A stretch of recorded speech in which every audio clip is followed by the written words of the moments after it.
I'm sorry, it's a terrible background. Yeah. I take it all back. All right, so what we're going to do is, it looks like everyone's computer is booted up. Anyone here never used a PC before? Perfect. We're going to go to the computer. We're going to go to the P drive on your computer. So everyone's computer has a P drive. If you go to Window E, which opens up the Explorer, you can find the P drive, or you can find it some other way. On the P drive, you should be able to make a folder on there. So make a brand new folder and title it your last name underscore W18.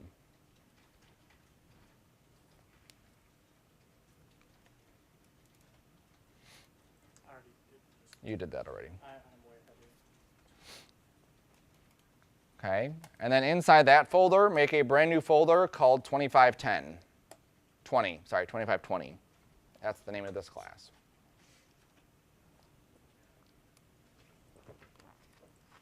And that's all we have to do for that. Okay. When you come in each day, on the D drive or P drive, you should see a Maya folder. You probably don't see one now, correct? If you go to your P drive, there was no Maya folder. You see one? Okay. If you see a Maya folder on your P drive, you can delete the Maya folder on your P drive. So one of the nice things about Maya is in Cinema resets the preferences every day because they're all in the C drive, so every time the computer reboots, the preferences get reset. Maya, we can redirect the preferences to a different drive, and that way they'll save. So what's good about that is that when we come in the morning, we can delete the old preferences and copy our preferences, and then when we leave, we can copy our preferences off of that. So typically people who use Maya a lot will work with their preference set. They'll just drop it in there and it works, and then they can just take that with them. That way they're working basically as optimal as possible. Optimal as possible. All right, I'm going to delete mine. It's gone. Hopefully I didn't delete anything important. Now you'll notice, Austin, you're the one who noticed. On the hotkey thing, or the cheat sheet, we created all the folders in the other class. In this one, we're not doing that because Maya does it for us. Okay? So now you're going to open up Maya. So if you click on the little window and you type in Maya, and you hit the Enter key 1,000 times, eventually it'll open.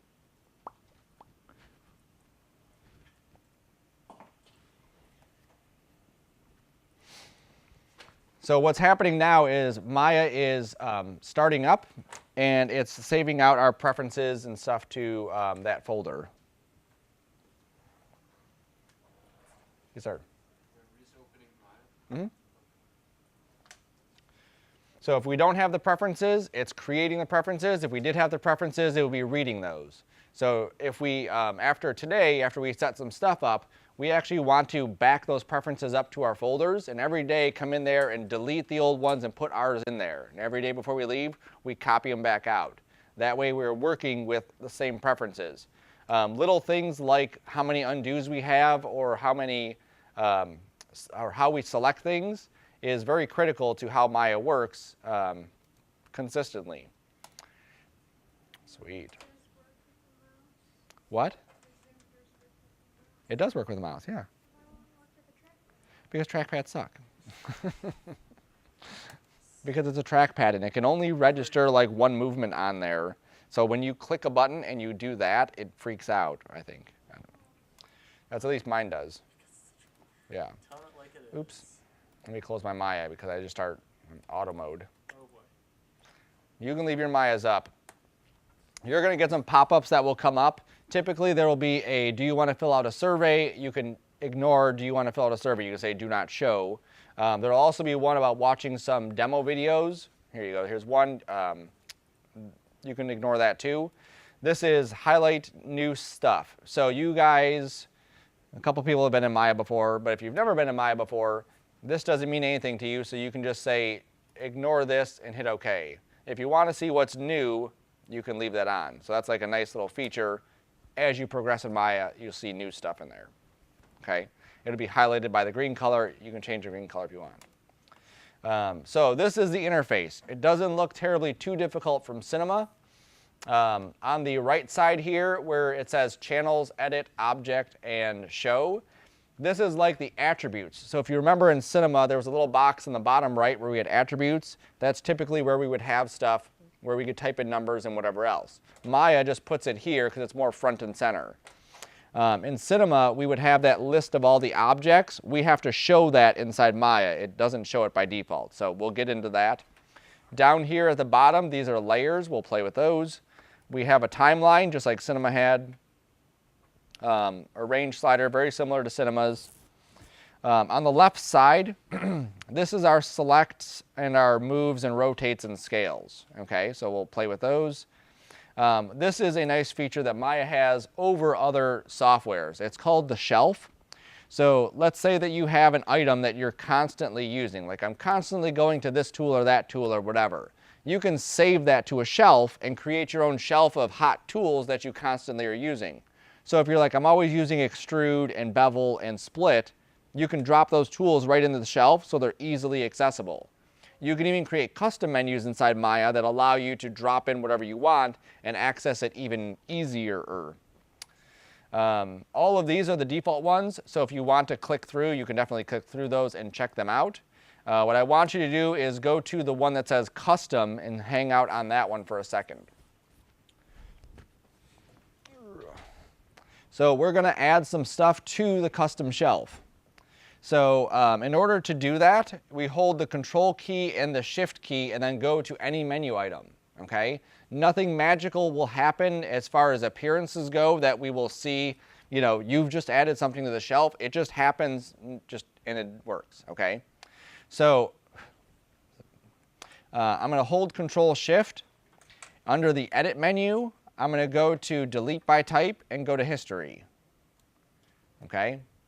Just go to history and then just let go of the mouse and then let go of the keyboard. So hold control shift, go to edit, delete by type history, and then let go. Don't click history? Or? You just want to either click it once, or if I'm holding control shift and my mouse is still down, it's still down, it's still down, and I let go on this, then that's fine. Okay? But if I click on edit and then I come over without clicking, then I need to click on it. Okay? If you click off and it's not there, then see if it, then do it again. Yes, sir. Oh, not yep. Okay. So edit, delete by type, and then you can click on it or double click on it or whatever, just especially for the first time, just to make sure that you got it. If you do get extra ones, you can just right click on any of them and just delete. So if you get 3 or 4 or 5, you can just delete any of the extra ones. If at any point I'm going and talking and you don't know what I'm talking about or you've missed something, then just let me know. Okay, we want to make sure everyone's on the same page today. What was that? This should pop up. Did yours not? Yep. So then just do that again. Hold Control Shift. Make sure you're holding the right Control Shift. There you go. And then click on History. Delete by type history. And then you can click off and verify that it's there. Good? Okay. It is tricky the first time. It's not just you guys. It is tricky that first time. As you do it more and more, it gets easier. So we're going to add some other stuff to the shelf. So we're going to hold Control Shift, and we're going to go to Modify Center Pivot. Why do you have to hold Control Shift? Because that's the one that adds it to the shelf. If we didn't hit Control Shift, it would actually just center pivot. Like if I had an object and I wanted to center it, I would click Center Pivot. So I hold Control Shift so that it adds it to the shelf. Because these are going to be things that we want to easily access without having to delve into menus. Well, it's not doing it, it just... Right, it's not doing it, it just pops it there. So now at any point we can click this button instead of having to go modify Center Pivot. Okay, so it's kind of like making your own hotkeys. Yep. Okay, so Control Shift still. We're going to go to Window Outliner.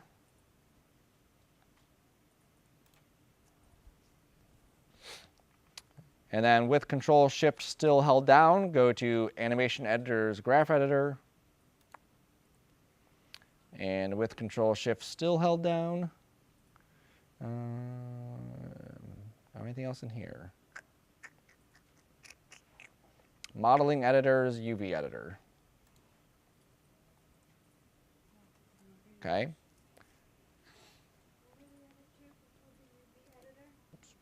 you'll see where it says modeling. If I switch this to something else like animation, it changes all of those menus at the top.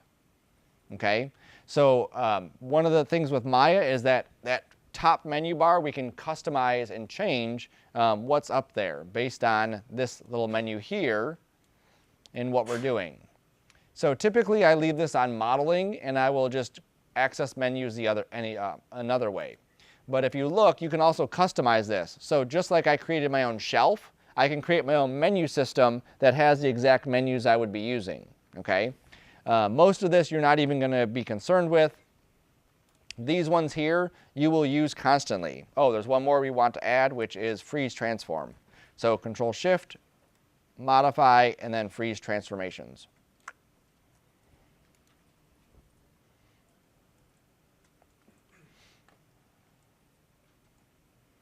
There we go. And then you can middle drag the freeze transformations next to history, because typically these two go hand in hand. So just middle drag that freeze transform until it's right next to the history one. Cool? All right. So now moving around and navigating. So if we look at how we used to navigate in Cinema, Alt and left mouse button did that. Same thing inside Maya. Alt and right mouse button did that. Alt and middle mouse button did that. Okay, so Alt, holding down Alt the entire time, and left to orbit, middle to pan, and then right to zoom in and out. That's the keys that we're going to be using to move around our objects. Okay, so that shouldn't be terribly too different from what we were using before. Cool.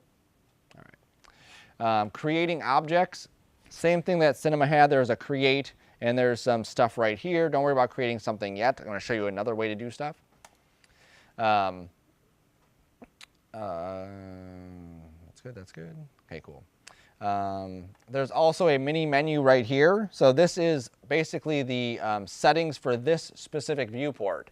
In Cinema, we really didn't play too much with what the viewport looked like, but in Maya, we will play with that a lot more. And Maya has more hotkeys for adjusting things. We want to adjust our preferences too. So this is a preference that we've created. We'll save that eventually. On the far right in the bottom, there's a little running man being chased by a gear. Click on him.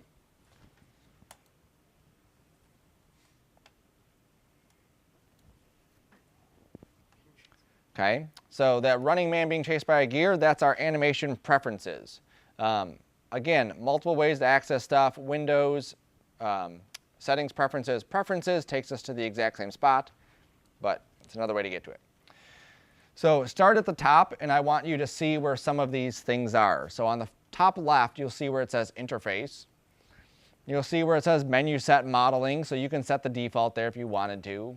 Pretty much everything inside Maya you can customize. You can customize what the bar color is. You can customize what the font color is, what the font size is. You can really play with a lot of stuff.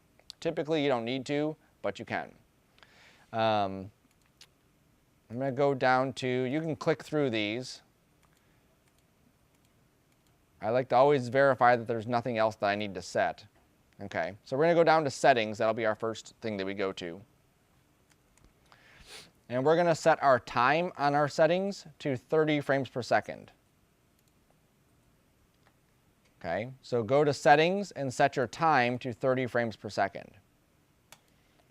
Now also take note that our units are set right now to centimeters. So if we were to build something that we wanted to 3D print, we need to know that, because if we're modeling something that is 6 inches long, we need to know what that is in centimeters so that we print it correctly. Okay, so right now it's in centimeters.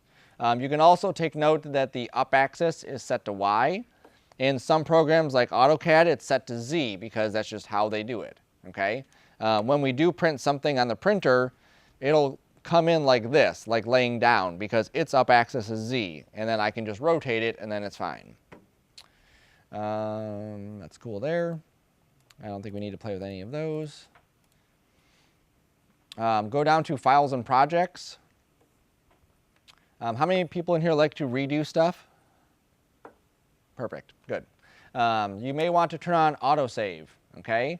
So if you've done something and it's been within the time interval, it'll automatically save your scene. Probably a good thing to do. If you do like redoing stuff, then keep autosave off, and then every time Maya crashes, which is quite often, you can just redo it, okay? So enable autosave, interval, however many minutes you want. So in my case, I'm going to leave it at, I'll leave it at 10. That seems fine, okay? Should be good. Would Maya go slower? Every 5 minutes or 2 minutes, whatever it is, it'll pop up a thing saying, do you want to save your file? And you have to hit yes. Well, you can turn off the prompt, though. You don't have to prompt it on. Well, sorry, no. This is a different prompt. It's saying basically that you have a student version because this is a student version of Maya. So you have to accept that every single time you open a file and every single time you save. Yes, it is maddening, but Yeah, the student version of Maya doesn't miss anything from the. no, we get everything. We just have that little icon or whatever prompt. You'll see as we start working that we get that. Again, you can kind of come through each one of these things and see all the different settings that there are. Going down to the time slider area, let's set our playback speed to 30 frames per second times 1. Okay, so on time slider, set 30 frames per second to times 1. It's a weird way to even write that, but basically it just means real time. So our animation is 30 frames a second. Our time slider is going to play back at 30 frames a second. So what it would do otherwise is it would play every frame as fast as it could. If it could play 7,000 frames a second, it'll play 7,000 frames a second. Now the bad thing with that is that we would animate something and it would go crazy quick, and then we would keep expanding it and expanding it and expanding it, trying to make it go slower. Eventually it goes slower, but we have all these frames. So we make sure it's real time so we can actually see what it's going to look like outside of Maya. Cool. Playback speed under time slider, set to 30 frames per second. Times 1 means just, at 30 frames. This is half, this is double. It's a weird way to, again, write that. All right, go to the undo area. Maya also allows you to set a number of undos. How many undos do you get in Photoshop? 1. You get 1 undo. You can go through history, and step back. Yep, but the undos are only 1 for whatever reason. Maya, you can set it. So you can set this to an infinite number, meaning that every single thing you do can be undone. Obviously, that could cause Maya to crash too if it's something super complex. Typically, you want to set this to, for students, I would say set this to 200. That way you'll get 200 undos at the most, and that should be well enough to take you back. It does, but every click inside Maya is an undo. So if I click on this point, and then that point, and that point, that's undo, undo, and undo, okay? So 200 is a good amount. I leave mine at 50. I'm fine with that. XGen, GPU cache, da-da-da. Perfect. Okay, so that we can hit save. Cool. All right, so we've set that up. Let's go make a project. So like I said, on your little cheat sheets, did I close that window? On the cheat sheets, there is a, I think I might just keep that up. There is a list of all the folders that we're going to use. So it says, here's our project name, and then all the folders that are underneath it. Maya will create that for us, so we don't need to do that. In programs like Cinema or programs like After Effects, we have to go through and create all these folders for every project. Maya does that for us, okay? So under File, go to the Project window. And there's a spot here that says, what is the name of your project? And then what is the location of your project? So we want to build a new one, because right now it's probably pointing in yours to the D drive in the Maya folder. So hit New. And we're going to call this your last name underscore, let me see what our stuff is. We're opening as a new scene, right? Project. So go to the project window and hit New.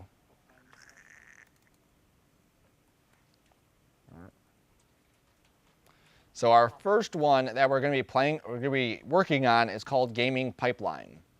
So that's what we're going to call this. So you're going to use your last name underscore GamingPipeline. Okay, Maya does not like spaces, so do not use spaces anywhere in any names that you use. Okay, so for that current project, call it Sarcona, whatever your last name is, not Sarcona, underscore gaming pipeline. And then for the location, put it inside your 2520 folder on the G drive, or the whatever drive you have. On the P drive, that's your drive. So right inside my 2520 folder on the P drive, I go and find that folder and hit select. So this is the name of my project. This is where it's going to be saving it to. We never save anything to the C drive. Anything we save on the C drive, when it reboots, is all gone.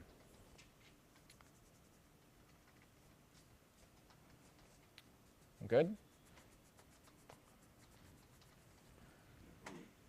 Now down here, these are all the different folders that Maya is going to create for us, okay?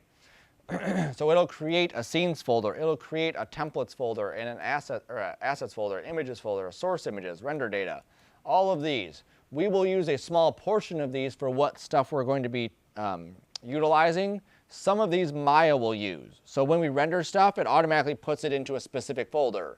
When we bring files in, it looks for it in a specific folder, okay? When we save our stuff, it puts it in a specific folder. So let's hit accept.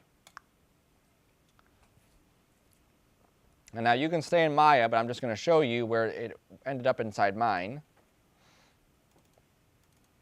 So there's 2520. A second ago it was blank, and now I have my Sarcona Gaming Pipeline folder, and inside that are all my other folders. So let me make this bigger so we can talk about a couple of these. Okay. Even though we already have a source images, scenes images, final and reference, it just added it to that? We don't have those. You jumped ahead. You didn't need to create those. Okay, well I did. Yeah, it automatically makes it.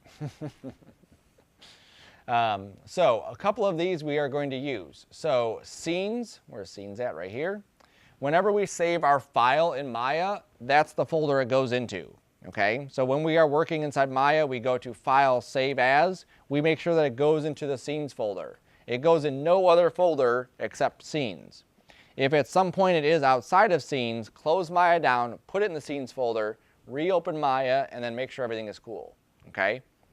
The source images are any images that we're bringing into Maya to use as textures.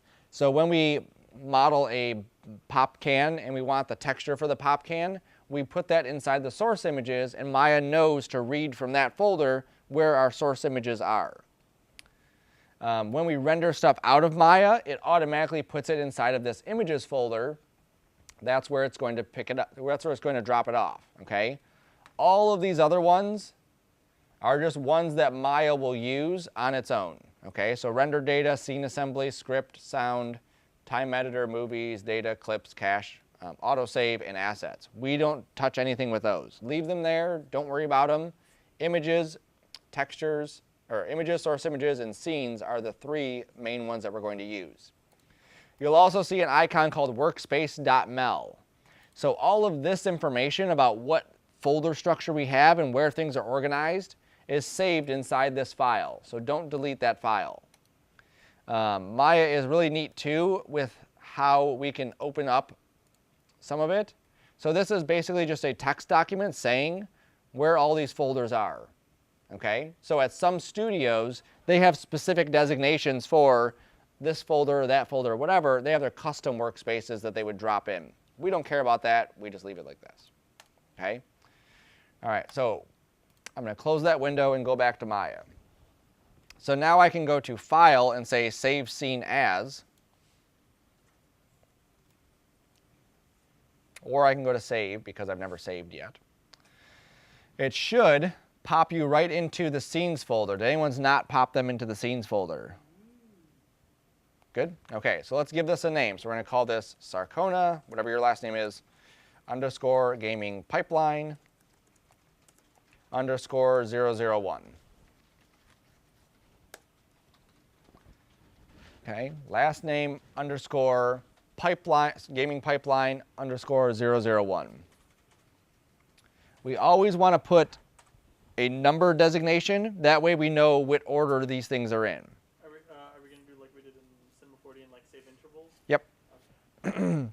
All right, so once you hit the save button, you'll probably get this thing that pops up. This is what will happen every time it does an autosave. This thing pops up saying, do you want to save? This is a student version. And you would just hit yes. Okay. And then again, we can go to increment and save, which is Control-Alt-S. And what that will do is it'll take my 001 and it'll just add one to it. So 002, 003, and so on. Okay. So as we start working on stuff, we do want to save intervals. Maya will crash, guaranteed, to everyone here, including me. Files will get corrupt, maybe not to everyone, but a lot of people. It's just part of the workflow, okay? So we want to make sure we're saving copies and everything else. Maya can go back. So this is Maya 2018. You can download Maya 2015 or 16, I think is the lowest one that they offer right now on their site. You can go back that far. There's no reason to. If you don't have Maya on your computer, download 18 and just use 2018, okay? If you went to 2017 or 2016, if you had a feature that was only available in 2018, it would explode in one of those other versions, okay? So it does go back. We can do it. There are ways. Just be aware of it. Cool. So now we've saved our stuff. So now let's create something. So go to Create, go to Polygons, and then make a cylinder. Create polygon cylinder. Now, if you find you're always making polygon cylinders, add it to your shelf. If you find you're going there more than 2 or 3 times every time you come to class, add it to your shelf. Because this whole shelf can just be a huge time saver. All right, so we want to move this thing, so we can go to the W. I just realized that W is to move. Pretty much the same thing as Cinema, only the keys are like moved over one. Except rotate is R inside Cinema. It's E inside here. Yeah. And then scale is R, yeah. Yeah, pretty much all the keys get moved like. Yeah, one over. That's going to throw me off. Oh, it is. So much. Yes, it is. So yeah, so we can move this. And what I want to do is I want to move it so it's sitting right on that ground, okay? The ground plane doesn't matter as far as where it sits in the world. It's just, it looks nicer if it's sitting right on that grid plane as opposed to being cut in the middle of it.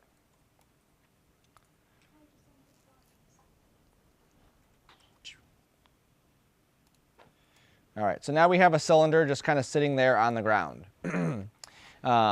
In Cinema, if we wanted to edit any of the points, we would have to hit the C key, right? And then we would have to grab the edges, and then we could tweak edges or faces or whatever else. In Maya, you don't need to worry about that. That is automatic. The second you create an object, you can start editing points or vertices or faces or edges or anything.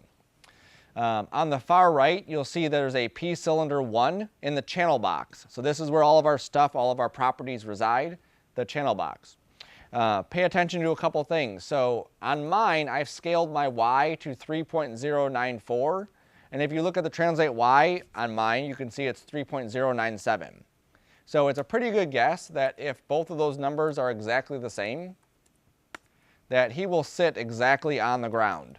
Okay? Again, it doesn't matter if it's exactly on the ground in this instance, but it just makes it look nicer. Okay? So W was the move tool, E is the rotate tool, so you can rotate. Just like Cinema, you do not want to grab the outer ring or just kind of free rotate something. Okay? That will just cause you pain later on.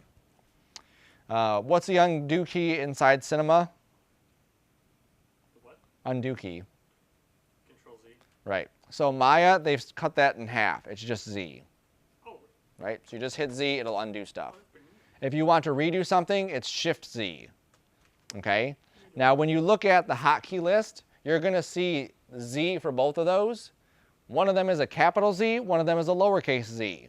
So Maya does differentiate between an uppercase and a lowercase as 2 different keys. And what that means for us is that we can have that many more hotkeys assigned to our stuff. Maya has hotkeys like hidden all over the place. It's actually pretty awesome. All right, so there's the channel box. There's where we can see some of our properties.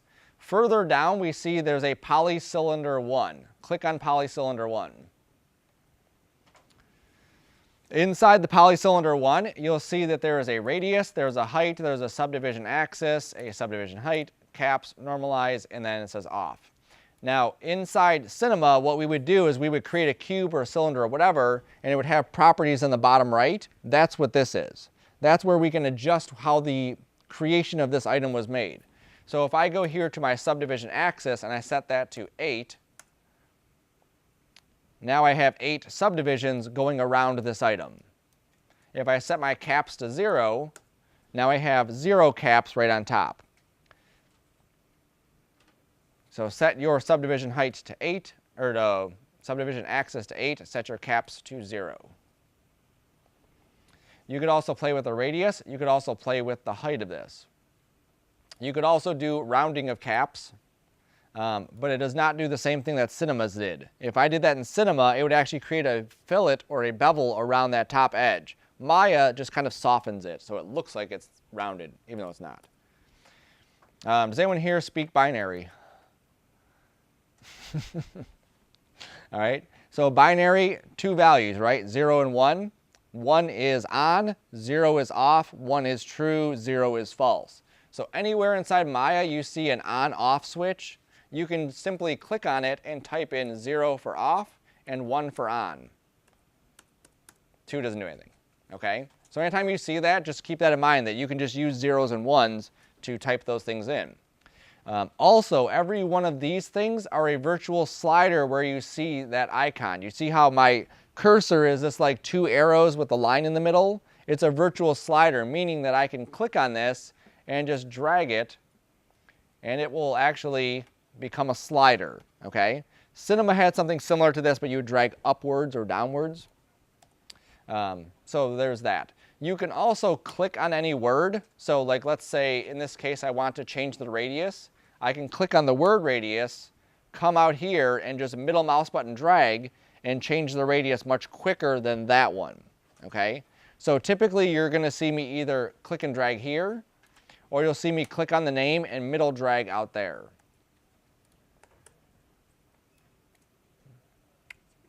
Yeah, it's awesome. Maya has, their interface is the best interface I've ever seen anywhere. Okay. What?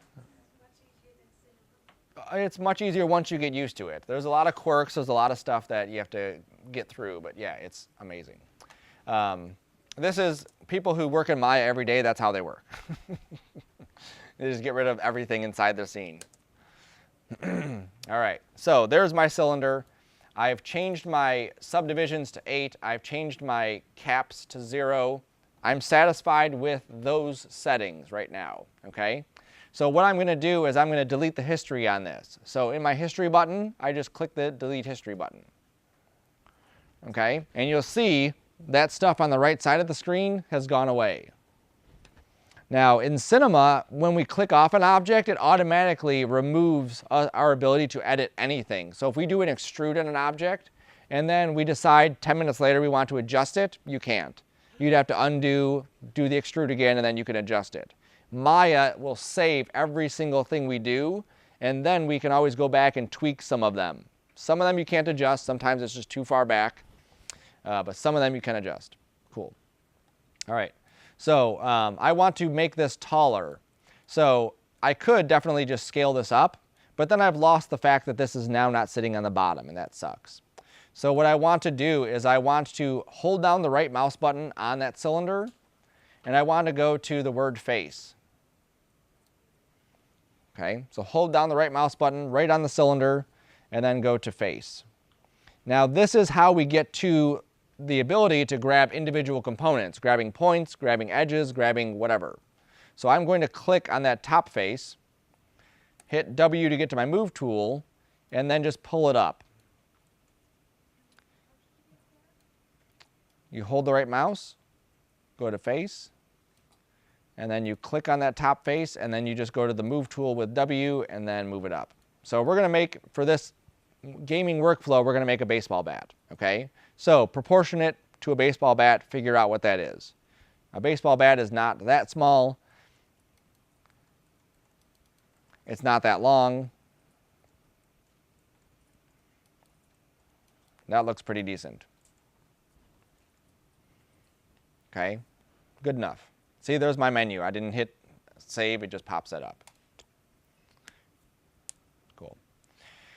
All right, so I have the height of this. Now what I need to do is start adding in some divisions into this. So if I look at reference, and as a beginner modeler 3D person, don't type reference, you want to look up pictures of every single thing you're going to model, because what you don't want to do is go through 15 or 20 minutes of modeling something, look at a picture of it and say, wow, I was way off. Okay, as simple as a bat is, always look at the reference. So here we have pretty much a solid dimension, so it's pretty much the same radius, and then it tapers down, and then it's pretty much the same radius again. So same radius, it tapers down, same radius, same radius, same radius, and then it gradually tapers back up, and then we have this, okay? So if I'm looking at this as far as divisions, I see one division right here where it starts to taper. I see one division about here where the taper is ending, and then I see another division there, and then I see another division here. So I have 1, 2, 3, 4 divisions inside there. So I want 4 lines going through this. So I'm going to right click on this item and jump back to object mode. Okay, so right clicking and going to face, we're able to grab the faces and move them around. Right clicking going to object mode, we're now back to grabbing the individual object and doing whatever. So in Cinema, if we wanted to put an edge in, what is one tool we could use? Knife, right? The knife tool. So Maya has tools exactly like that. They work pretty much the same way. You can access any of the tools from up here where it says Mesh Tool, and there's a whole bunch of stuff. These are great. They're wonderful to be there. This is, for me, I'm too lazy. I don't want to go to the top of this, okay? So one step of making that easier is every menu at the very top, there's a little tear off. So I can click the tear off and I can actually bring this menu down. If I'm constantly using these tools, they're right there next to me. So I can go boom, do it, and use whatever. I'm even lazier than that. So I'm going to Control Shift and right click, or How'd you turn that menu off? Hold on. You go to Mesh Tools and you go to that top thing right here. You right click it? Or? Nope. Yeah. Are you just clicking? I'm clicking and holding it. No, just click. There you go. Just click and then you can drag it off. Good? Ah, yes. Okay. So that's one way that we can do that. We just click on or let go on it and then drag it off. Another way we can do this is if I Control Shift right click. What? Come on, Maya. Don't play games with me. You know what I want to do.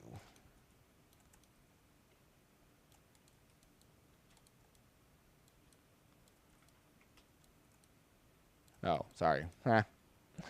If you Shift, not Control Shift, because that's the other thing. If I Shift and then hold the right click on there, all of the popular things that I would be doing to that object show up. Okay, this is called a marking menu.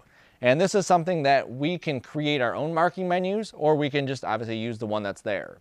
So on this object, hold down the Shift key, hold down the right mouse button, and go over to Insert Edge Loop. And then let go of the mouse, and then let go of Shift.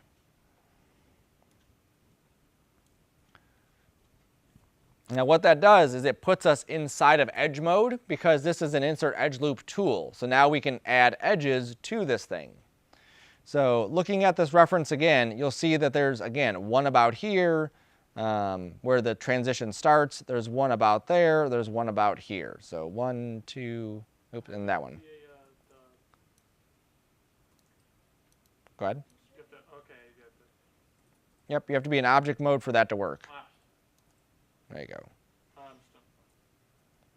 No? Is we're going to click and drag on an edge, okay? So I want to add one going horizontally, so I click on a vertical edge and I drag down. So I'm going to click and drag on one of these edges and pull this down to about the bottom. Okay, so that adds an edge loop right at the bottom where I wanted one for that handle base.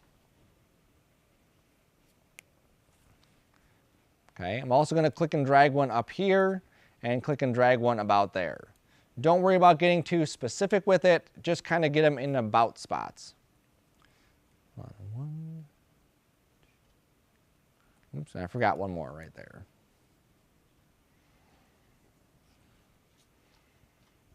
Okay, we can move all the edges around. We can adjust the size of this too. Yes, sir? Is there a fourth one? Yeah, there's a fourth one. There should be one here, two there, three, and then four.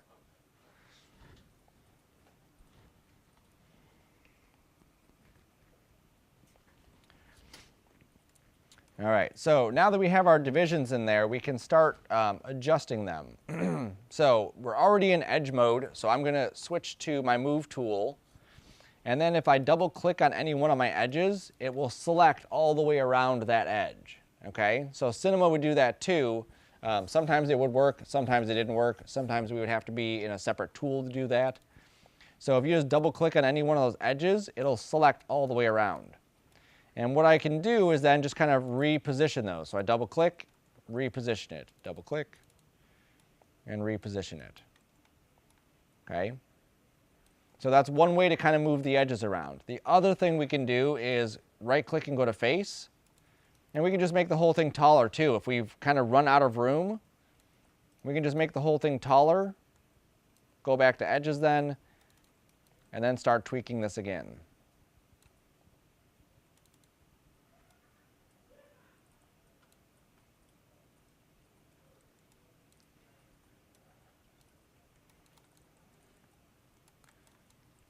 So by the time you're done, you should have something that looks very similar to that. Again, it's not perfect. We will adjust it. It's just good enough. I will resume. I will continue with that. All right, so now that we have this, now we can start to shape it out. So just like before, I'm going to go back to my edges. And what I want to do is I want to start to narrow the bat down. So remember, we have an area that is the exact same radius, then it tapers, and then we have the exact same radius again. So what I want to do is not here. This is where it's going to start. Okay, so here's the top of it. Here's this one. This is where it's going to start to move.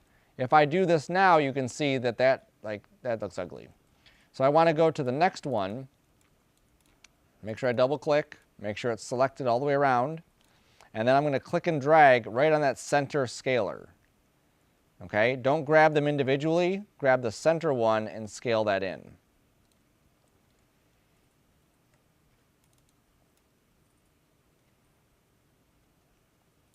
And then after you're done with that one, go to the one below it and do that one as well.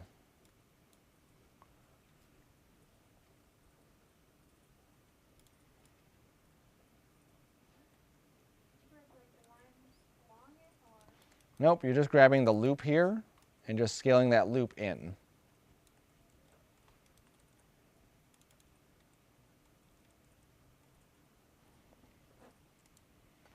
All right, now I'm going to take this second to bottom line here and just push that down right to where it's going to intersect with that bat area. Okay? So I'm not pushing it past it like that. I'm pushing it basically almost to where it's level with it.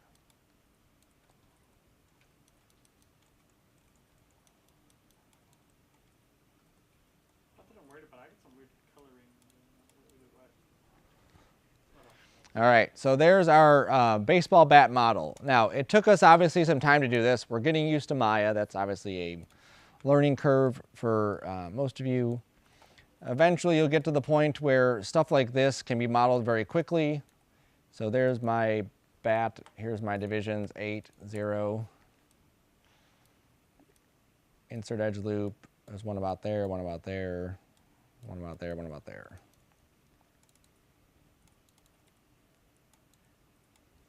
There we go. Okay, so the more you do these, the faster you're going to get. So don't be afraid that, hey, this took me forever to model a stupid bat and I want to do other stuff. So now what we want to do is we want to do some smoothing to it. So right now, if we look at this, it looks pretty disgusting. It's very faceted. We want to smooth it out. So if you're in object mode, do you see what color your object is? It's gray. What's that? It's gray. Green? Gray. Sorry, do you see what color the lines are? Oh, yeah. Green. Green, yep. Okay, so object mode, always green. If we were in face mode, the lines turn blue. If we're in edge mode, they still are blue. If we're in vertices, they're still blue. And then the stuff, the components, in this case is purple. And then as we select them, they turn yellow. Okay, and then here they turn that color. So just be aware too that color does play a role inside Maya. So make sure you're in object mode, and again you'll know that because your stuff is in green lines. And then if you hit the number 3, your bat will smooth out. And then if you click off of it, you can see how odd your bat looks. If we click what? 3. It'll smooth, oh, 3, Yep. 3 is to smooth it out? 3 is to smooth it out. Oh, that is. Okay. Now what happens is it's basically trying to keep all of the divisions nice and even, just like it did inside of Cinema when we did a subdivision. Okay, if we created a cube and did a subdivision, it would make a sphere. So in order for us to keep the harder edges, we need to start inserting edge loops or adding bevels to these places. So I'm going to click back on this and just hit 1. So again, something nice that we can do inside Maya is just switch between 1 and 3 to see what it's going to look like, smooth or rough. Okay, so when we do any modeling, we stick to 1. When we are in smooth, we hit 3. In 2, you can kind of see both. And 2, you can see both, but it's very difficult to see what's going on in that. So what we're going to do is we're going to add some bevels to this. So I'm going to right-click and go to Face. And I'm going to click on, actually let's go right-click and go to Multi. That'll work. And we're going to click on the top face. Yes, sir. Multi. I was going to do them separate, but I'm going to just do them all together. Okay. So multi allows me to select edges and faces and vertices all in one shot. Okay. So I'm going to go to face. I'm going to click on the very top face, and then I'm going to zoom down to the bottom here. How'd you get rid of all the lines on top? I followed the instructor's directions. When he said, oh, go over here and put 0 for the caps, that's what I had. So you don't have that, so you have to click all of yours all the way around. Or you can actually grab on yours, go to the edge, and just double click that edge going around. There we go. That's why you also have more divisions. It's not a big deal, but for this. All right, so I'm also going to come down to the very bottom where this meets, and shift, double click it. And that should grab that entire loop.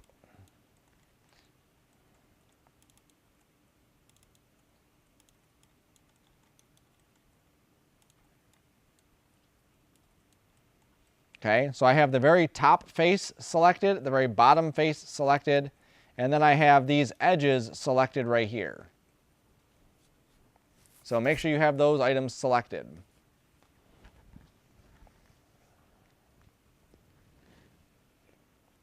If I go to this area right there for the bevel, I can then take my segments and put it to, let's say, 1.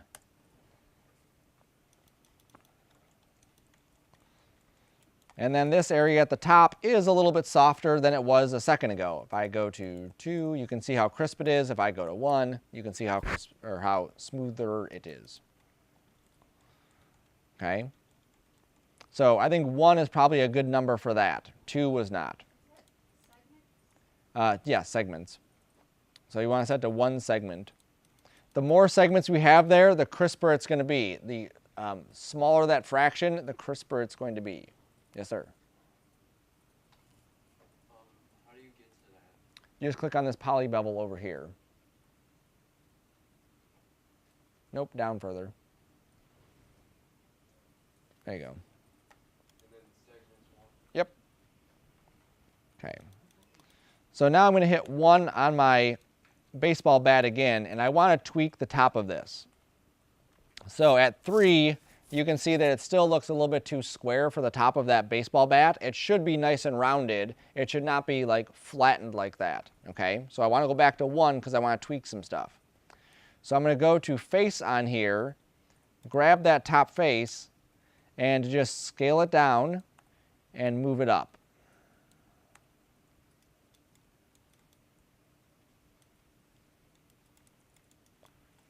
And that will round it off a bit better than it was a second ago.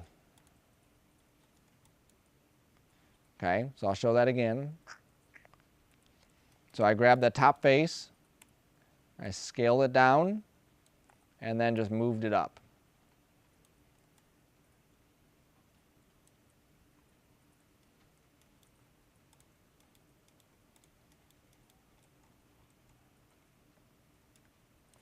And that gives you just a little bit more rounding on the top. That's all I was after in there.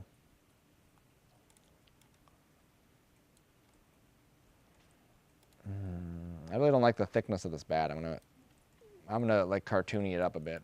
I'm just gonna exaggerate it. I'm just grabbing all the points for that top part of where it's like supposed to be fatter, and just grabbing this scale and just pushing it up.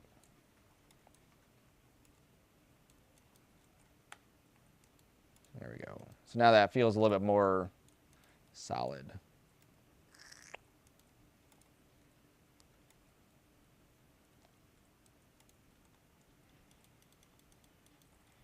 All right, and then the other thing we want to do is go down to the bottom here and just bring these. There's a couple things we can do. This here is too square. It's like perfectly square right there, and it looks kind of weird. So I could bring these guys closer together and then maybe scale them apart a bit. Yep, I think that works. I could have also inserted an edge loop there and done some stuff. Okay, so what I did, I'll undo that. I grabbed this one, shift-click that one, scaled them in together, not like just grabbing that top scale so it brings them closer. And then I went to a topper view and grabbed this scale manipulator and scaled it outward.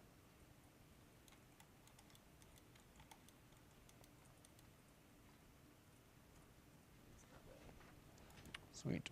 All right, so there is our baseball bat. So Maya's been saving all along. I'm going to hit Control S also to make sure that I'm saving.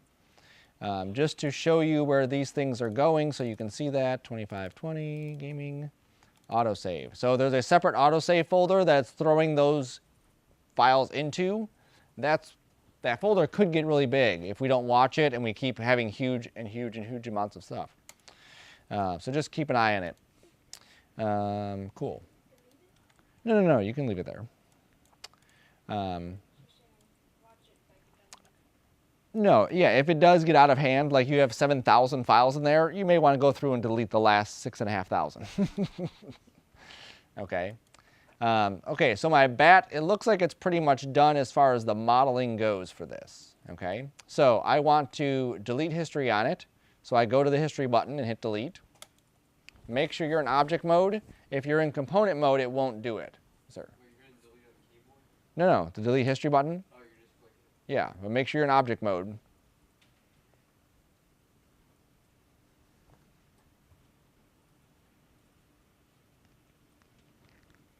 All right, so now we have that. Now what we need to do is we need to set up our texture coordinates. All right, so now watch mine first because I'm going to go into the next stages of this, and then you'll see why we have to do these other steps before we do that, okay?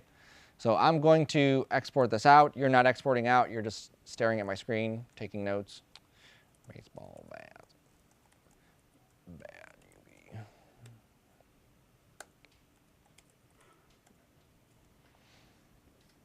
You export that to where? I'm exporting it just to my folder as an OBJ. Then I'm opening a program called Substance, which is where we're going to texture this. And I have to be able to get into this to show you how it's going to look horrible if we don't do some stuff in Maya first.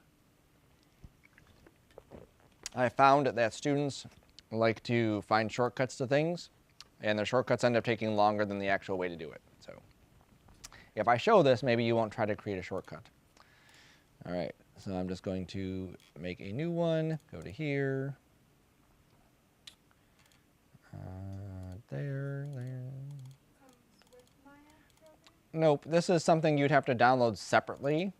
And remember, you get a student license of it. If you go to a Algorithmics website, then you can download this for free for a year.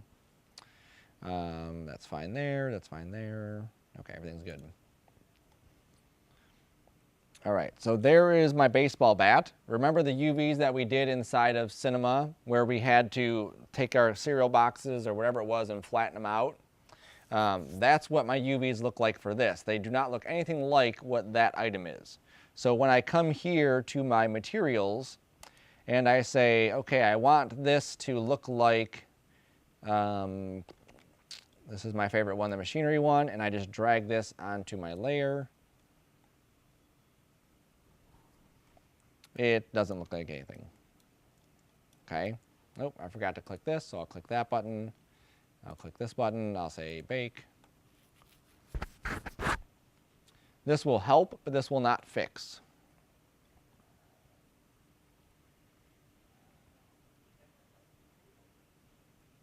There we go. So now we have this kind of material on here, but if you look, it's pretty like sparse in some areas. In other areas, it's kind of stretched out.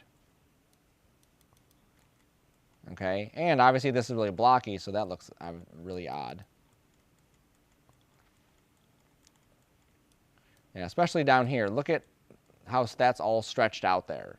Okay, so what happens is in this software, it's putting materials on here and textures on there. In order for those materials and textures to look correct, we have to make sure that the object is unwrapped into the UVs. Okay, so we cannot skip this step, especially there. Look at that.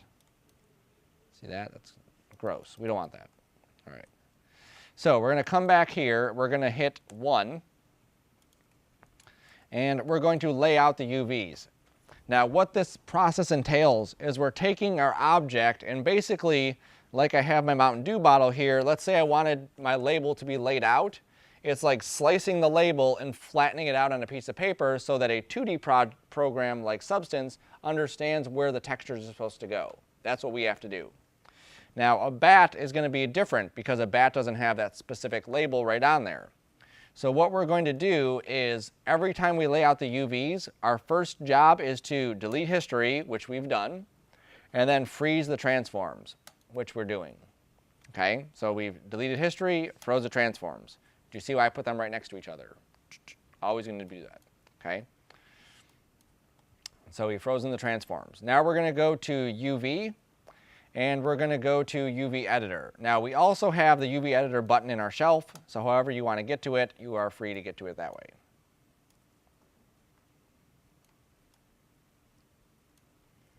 Okay, so there's our UV Editor. So now the way that this should look is the shape of our object in 3D should represent our shape of the object inside of the UV Editor. This square right here is where that needs to fit. Looking at the proportions of this here to the height of the bat to this there is way out of proportion. You can tell like this is definitely not looking like that at all.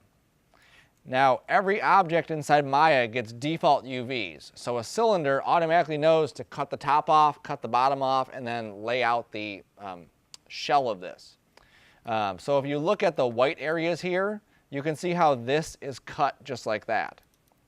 If I come down here to the bottom, you will see how this is also cut right here. And if I look along this edge, you will see this white line, that's also cut.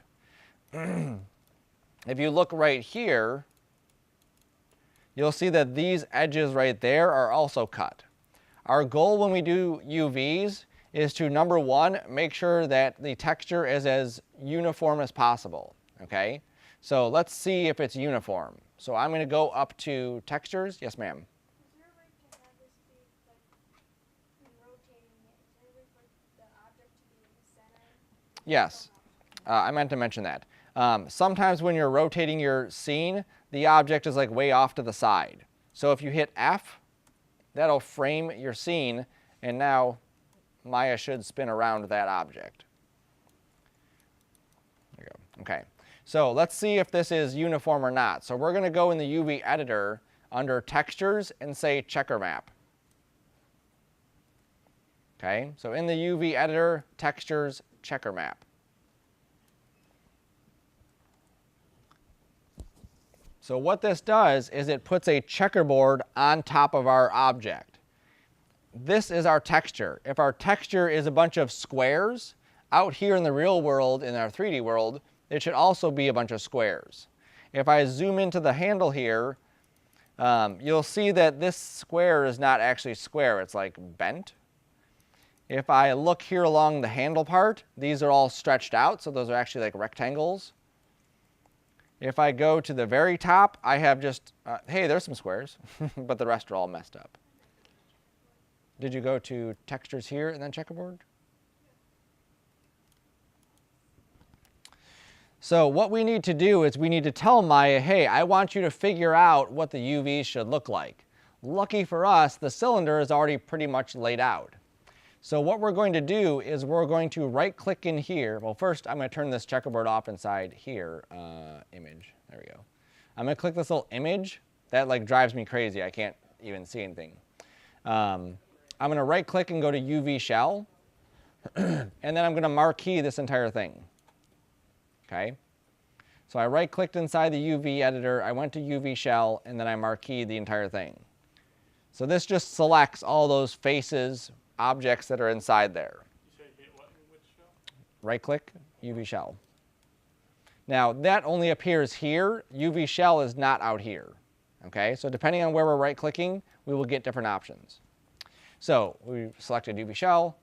I'm going to hold down shift and right click. And again, because Maya knows you've selected UV shell, you're shift right clicking, these are typically things that you would do in this selection mode. We're going to go to unfold and then go to the unfold option box. Okay, that little box next to unfold is the option box.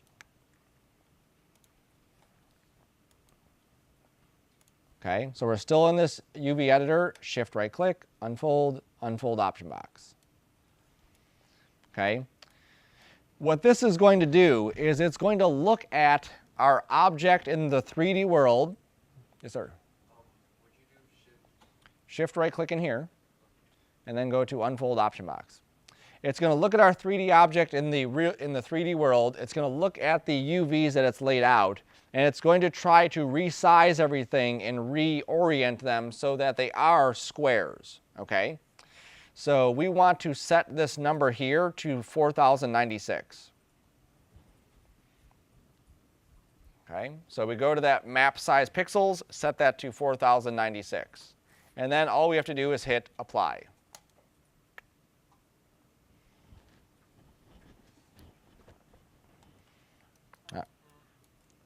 Okay, so now if we look up and down this, we should see not perfect stuff, but we should see something much better than what we had.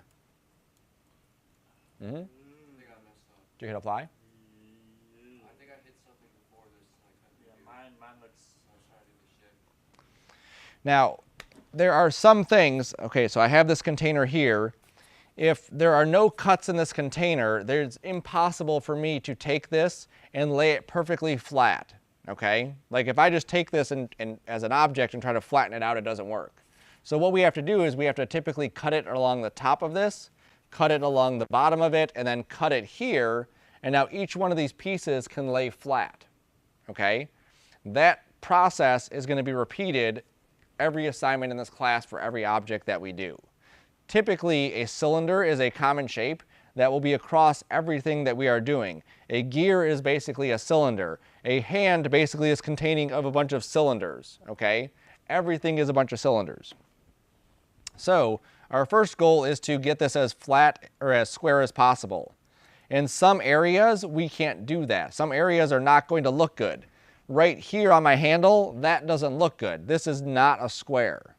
If I want to verify it, I can go to my checker map and I can make this even bigger. What?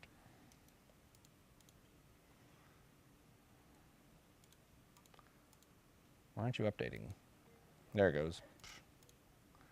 Sometimes Maya likes to just screw with you. Okay.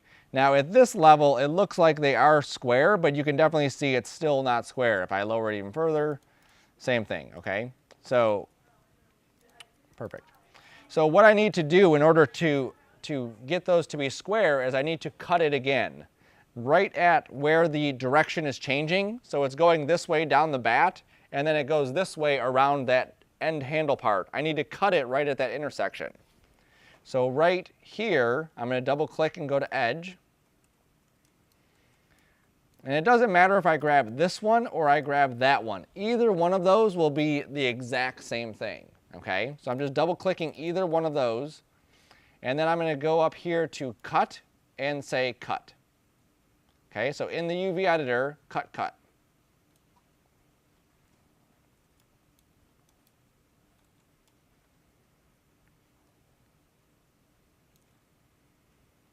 All right, now I'm going to go back to UV shell. I'm going to back to grabbing everything, back to shift right clicking, and then back to unfolding.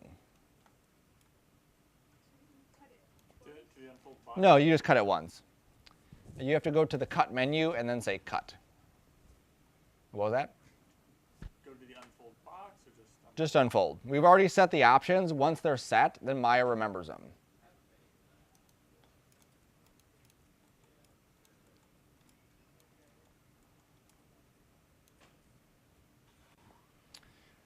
Okay, now you'll notice that when we cut this, that we get another white line around there. Pay attention to those because we want to have, we want to know where our white lines are. We want to have squares, that's always number one, squares across this entire thing or around this entire thing. And number two, we want to have as few pieces as possible. So although it would be possible for me to do this, do not do this. I'm just showing you that it is possible to do. There we go. It is possible for me to do this, and I get squares all over the place, but look how many pieces I have here. That would be a nightmare trying to put anything on top of, okay? So what we try to do is minimize how many pieces we have. There may be some tiny bits of stretching in some spots, but we can deal with tiny bits. We just don't want a lot of it. Down here, that was way too much, okay? So now this piece is separated. Now this is separated. We've gone through and unfolded it again. Oops. Okay, unfold is something you will do like over and over and over again. If you wanted to, you could add that to your menu. Where is it at? Modify, unfold. There it is. So I could add that to my stuff. I can't add that to my stuff. Why aren't you adding to my stuff? I have to go under here, I think. Nope.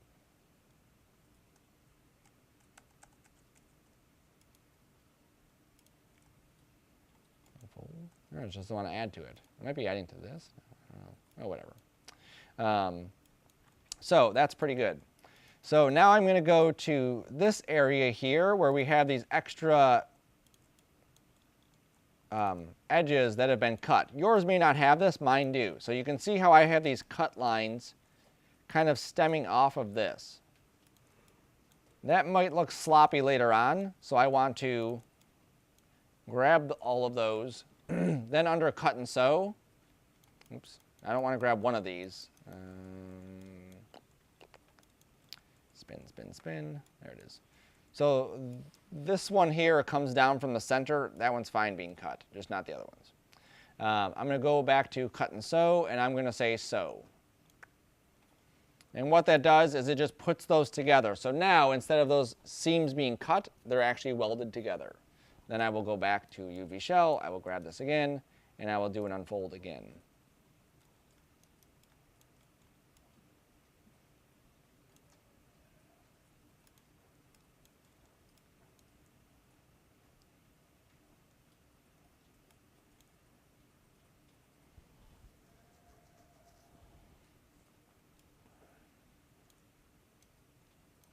I think I might want to cut that too.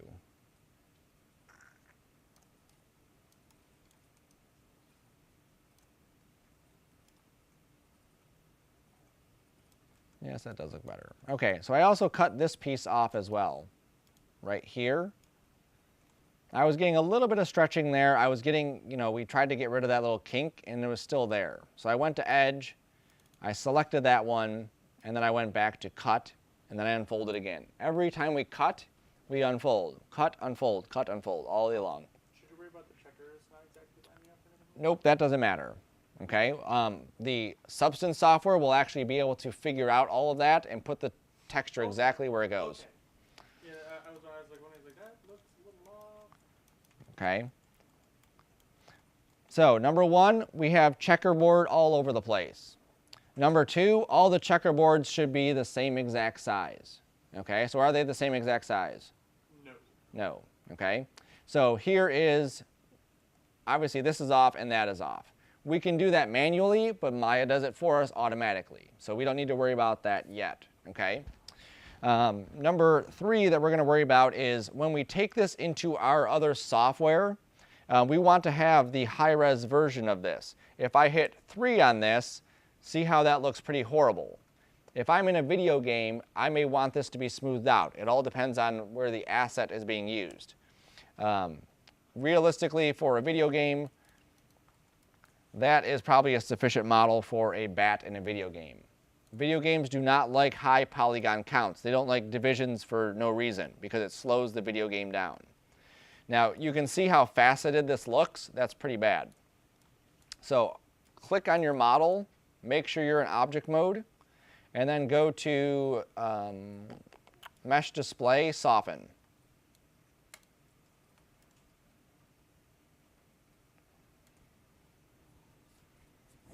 Okay, so click your model in object mode, grab it, and then go to Mesh Display, Soften Edge. Now what you see is that that model actually looks like it's pretty smoothed out already. Like without us even hitting 3, it works. Especially for a video game, that's like perfect. Okay, and that's what that Mesh Display Soften does, is it softens those edges. So for video games, we want to keep the polygon count as low as possible, especially if you're creating any assets like on your phone. Those are 3D models that would be in a game, so you want to, again, keep those as light as possible. So that works for that.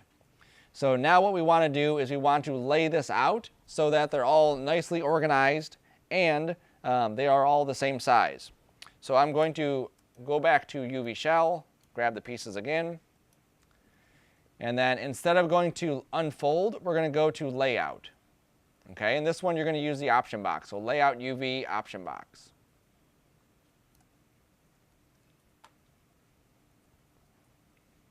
Remember, shift right click, layout UV option box. Okay, now this one is a bit more complex of an interface. No? Oh, it's holding control. Okay. Yeah, shift right click and then layout UV option box. Okay, go to John on the box for this one, right there on the right.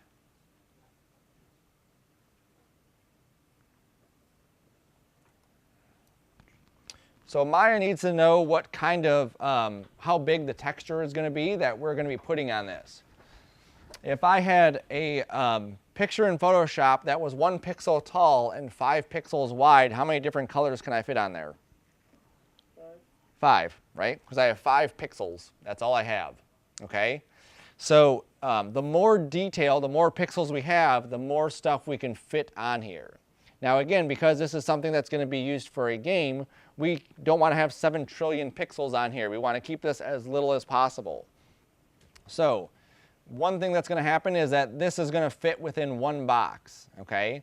This top box here, see the blue line and the blue line, it's going to fit right inside this area, that shell. And our texture for now is going to be 4096. That seems like a weird number, but that's the number we need. Just so you can see it, let me grab my calculator. So if I take 2 and then I multiply it times 2, that gives me 4, 8, 16, 32, 64, 128, 256, 512, 1024, 248, 4096. That's how we get to it.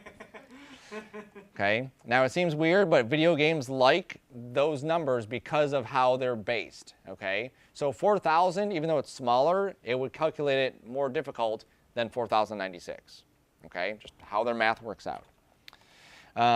Packing iterations, we're going to leave it 1, so don't worry about that. We want to do shell pre-scaling and set this to preserve 3D ratios. That's what's going to tell the software to look at the 3D model and look at the UVs and make sure that they're about the same size. If this one's this big and this one's that big, then it'll figure it out.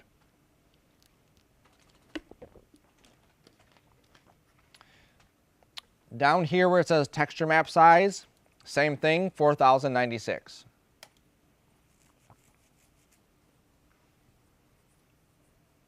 All right, and then 2 more things we need to change. Shell padding, we're going to set that to 5, and tile padding, we'll set that to 5. So what these numbers mean is each one of these pieces that come out of here, Maya does have the ability to literally stack them side by side. We don't want that. We want to have a little bit of a space between them. That way the software can kind of blend the edges of each one a little bit better. Okay? So that's what this 5 is doing, is giving a little bit of space between each one of the pieces. The tile padding is making sure that they don't go right to the edge. Because if they go right to the edge, again, we can have some weird edge issues that pop up. All right, so that's perfect. So now would be the time, if you have your phone and you want to take a picture of this, these settings will keep coming back. So take a picture of this screen so you don't forget it if you need to. And then when you're done, hit Layout UVs.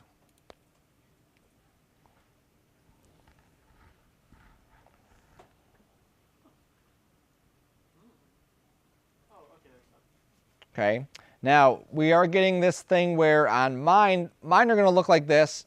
Yours are going to look however yours look. Maya will do it differently each time. If I hit the G key on here, G is a redo, so it'll just redo whatever it's just done.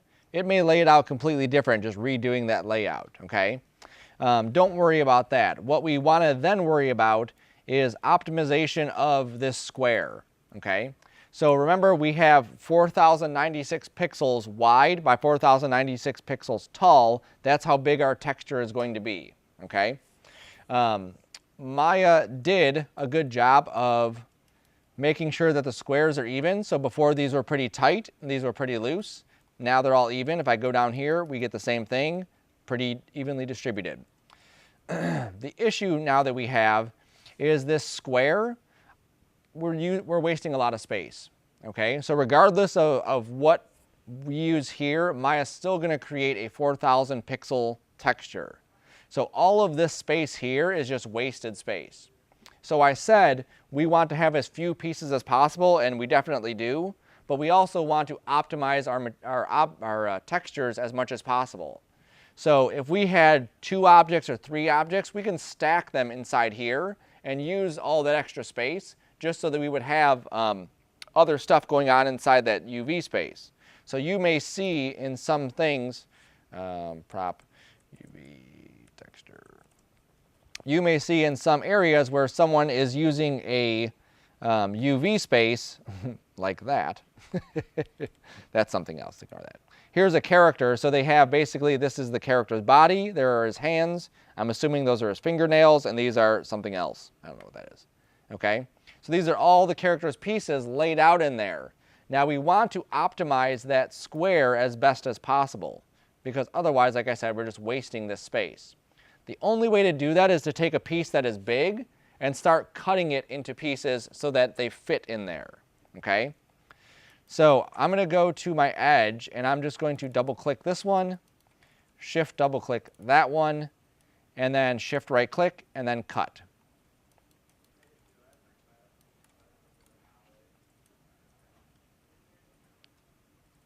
And then I'm going to unfold it again, and then I'm going to lay it out again.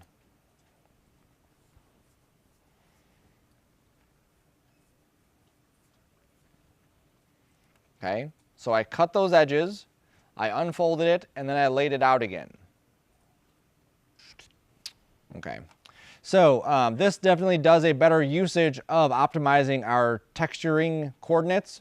The biggest thing to look at too is the size of the squares. The smaller those squares are, the more texture you'll be able to fit inside of them, okay? So if I wanted, was it Louisville is the name of the bath company. If I wanted the word Louisville to be written on here, if the texture resolution is too small, like we can't fit enough in there, it'll look blocky and ugly. If we can fit a big texture on here, then we can write that word and it'll look nice and clean, okay? So that looks pretty decent there. Eventually we'll get into, you know, optimizing certain things. I'm just going to fix this because I don't care for that. I like to have all my pieces closed up if I could. There we go. So I'm just going to unfold this again. You will see the same process, cutting, unfolding, and then laying out. Cutting, unfolding, and laying out. We'll do that over and over and over again. So now a couple things to note before we move on to the next step. If I go to Edge, you don't need to do this, but I just want you to see it, and I highlight over one of these edges here on the side, do you see how the other edge is highlighting, right? That's the shared edge. That's the one that we cut. So that edge is essentially the same edge. So we never want to put those edges together, because if I did, it would destroy this piece, because I've basically taken something that was like this and cut it, and now I'm putting it back together and trying to get it to unfold, and it doesn't do that. Okay? Now where that does come in handy is if I find a piece like this. Okay? So if I wanted to merge all of these pieces together here, I could merge those together there if I needed to. Or if I needed to merge these pieces together with something, I could do that as well. Okay? So I think that's good. I'm happy with the way that's turned out. I can close my UV editor. And then you can see all the stuff that we did over here in the channel box. So every time we cut it, every time I moved it, every time I unfolded it or did whatever, we get a little piece of history added to that list. So what we want to do is we want to wipe all that away. So what do we do to delete the history? Yep, so you just click that history delete button. And then it goes away. I don't know whose car that is. We're also going to give this a name. So make sure you're in object mode, and you can click on the item up here on the top right, and you can just call this baseball bat. And then put underscores, and then also put low. Okay, so baseball underscore bat underscore low. Because this is the low res model. When we get to the production side of this, what we're going to do is we're going to come back to this file. We'll grab the baseball bat, we'll make it high res, and then we'll save it out as a high res bat. My bar thing, the top bar, what it's called, that disappeared on me. The shelf? Yeah. Okay. If things disappear, which is not uncommon inside Maya because it's very easy to pull stuff out and to hide things away, you can go to Window Workspaces and then just say Reset Maya Classic to Factory Default. Okay, nope. Turned out there's a tiny way to scroll down on this. And Oh, here? Yeah, yep, you did that. Yep. I thought I was like, where'd it go? Yeah, there is a scroll bar there. This shelf, you can actually make it like pretty huge. Okay, sweet. So now we need to take this out of here and bring that into Substance so that we can do our texturing and whatever else on it. So under Window, Settings Preferences, Plugin Manager. Window, Settings Preferences, Plugin Manager. You have to export this out as what's called an OBJ, an object format. That only goes... that allows you to go between other 3D programs. That is not on by default. Yes, I know that. So I'm going to go back to the Plugin Manager. Somewhere inside this list is OBJ Export. If you remember your alphabet, it's under the O's. And if you see where it says Loaded and Auto Load, you just click those two buttons and then you can close that window. Okay, so find OBJ Export, Load, Auto Load, and then close that window. No. No, a lot of the stuff you don't even use, like we're never going to use Maya Muscle, so I could turn that off and it'll save us that much more RAM on the computer. I typically don't use the Maya Toolkit, so I could turn that off too if I wanted to. Some of these, I'm trying to think if there's anything in here that we would turn on outside of this. No. Some of these will randomly go off, so like when you come in, we render typically in Arnold. Arnold will be off. So you'll come in here and you'll find the Maya 2 Arnold M2A plugin and you'll load that. Sometimes the OBJ one will be turned off even after the fact. Okay, so find OBJ Export and then just click the Loaded and Auto Load. Okay, as long as you save your preferences today, that Loaded and Auto Loaded should be saved there. Yes, sir. There should be 2 checks. Yep, just Loaded and Auto Load. Yes, ma'am. So there isn't auto load everything. I would not, or load everything. I wouldn't do that. Again, you can go through and clear stuff out, but there's some stuff in here that we do use and stuff that we don't use. Okay, so it should be good. We can hit close on there. So now we're going to make sure we're saved. So hit Control S to save, or maybe you want to do an incremental save so that you know your stuff is incrementally saved. And then you're going to go to File Export Selection. Okay, so after it's saved, go to File Export Selection with the bat selected, obviously, because we've selected something.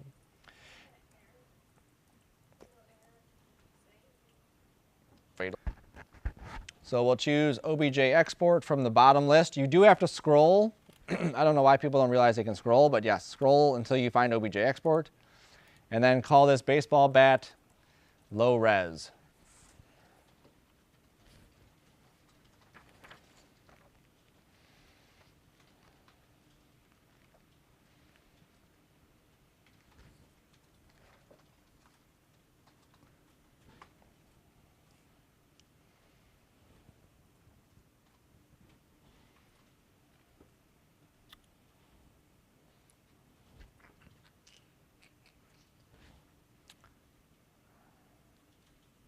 Okay, once you're done, hit Export. And then you can go to your Windows menu and then type in Substance, and then that will open up Substance Painter, not Substance, wherever the other one is. Designer, thank you. You may get an error. So I get an error. Your current blah, blah, blah, setting too low, do this or that. I just say continue anyway, and everything works.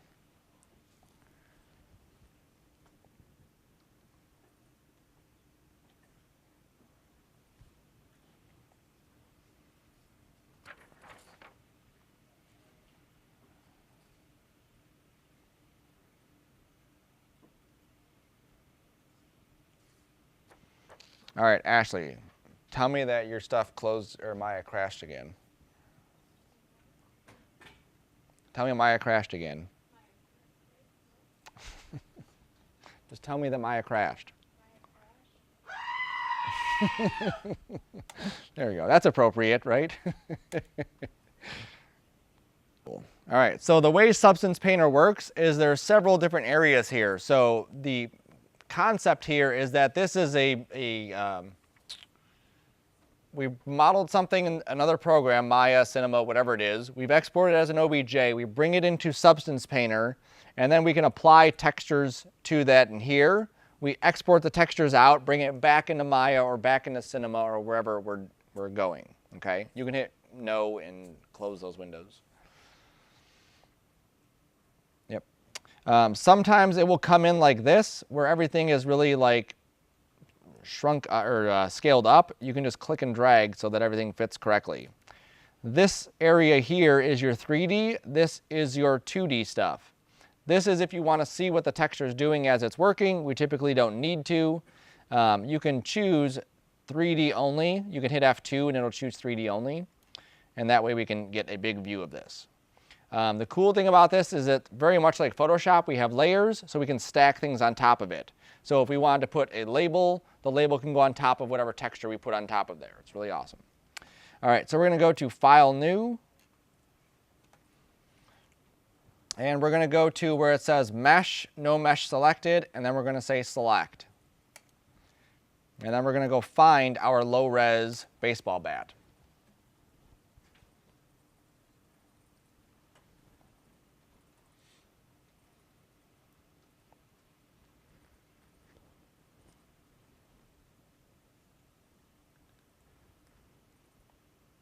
Once you find it, click on it and hit Open, and don't go any further.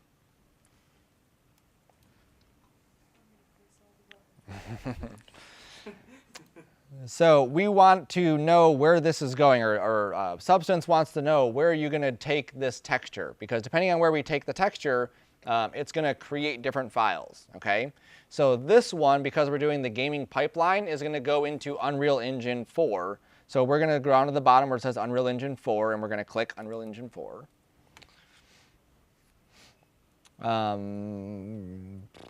That should be good. That should be good. Okay. The document resolution. So remember I said we're going to make a 4096 pixel texture, right? By default, it defaults to 2048. But what's neat about Substance is that we can work at a lower resolution and then increase the resolution right before we render it out. So imagine drawing something in Photoshop, and then right before you render it out, you increase the resolution. It's not possible in Photoshop, but it is possible here. So we're going to leave it at 2048, so that way it goes quicker. So now you can just hit OK. So you should have, in a second, you should have your bat that comes in there. Okay. Luckily for us, the controls are exactly the same as Maya. Alt, middle, left, and right all do the same exact thing that they did before. Okay. We need to let Substance know what shape the surface is. By default, it doesn't do that, so we're going to tell it. So down here in this middle area, it says Bake Textures. So you click Bake Textures. And then under where it says use low poly mesh as high poly mesh, just check that box. And then go down to the bottom and say bake.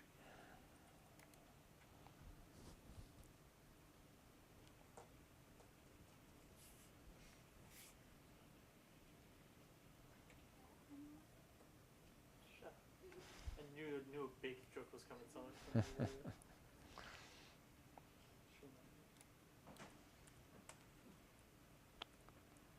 Okay, so what that does is it actually goes through and tries to interpret what the surface looks like, okay? So this right here, if I hit B, it'll cycle through all of these different things, okay? So what's the first one, normal? Yeah, so the first one is normal, and normal is essentially the bump map of this. Like where is it bumpy? Where are there any like little details? So inside Maya, if I were to have put in a little groove that went around this, it would actually read that groove as being like a bump inside there. If I hit B again, this is the world space normal, which is the world's normals. Don't worry about that right now.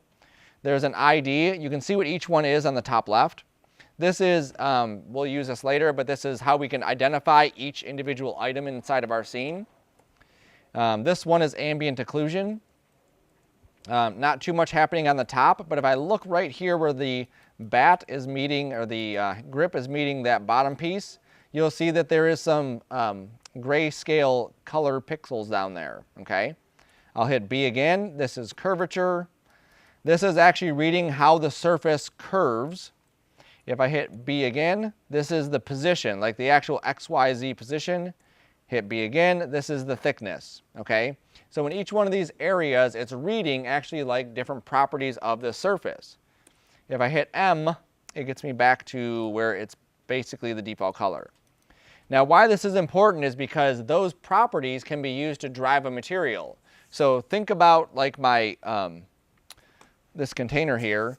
If this is outside and it's raining, where is the rain most likely going to hit first? The top, right? So it'll know what the top is because it rendered one of those things out. If I look at, pretend this is metal, where is most of the rust going to happen on this thing? Probably in any kind of the grooves that we have here, and then the top, and then running down. So it knows that kind of stuff based on what we just did. If we don't do the bake textures, most of the materials won't look very good. Okay? So we're going to start off with the smart materials over here. So in this shelf, this is Substance's shelf, there are smart materials. So we're going to click on that, and some of these do not work like right away. You have to tweak some of the settings. It's in the shelf. You may have a tab on the bottom here. Oh, there it is. Okay. Yeah, so click the tab over there to get to shelf. That's like right in the bottom left. I think Luke has the same thing. Click that other tab, Luke. Yep, there you go. Okay, so these smart materials are already set up. So all we have to do is just drag them into our layer, and then they will populate. So just as a for instance, I'm going to go down here to where it says walnut wood and just drag the walnut wood onto layer 1.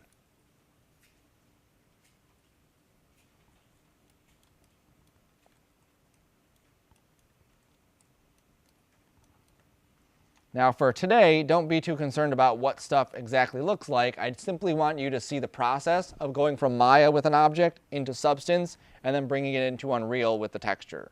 Okay, yes sir? Under layer 1 or on layer 1? Just on top of.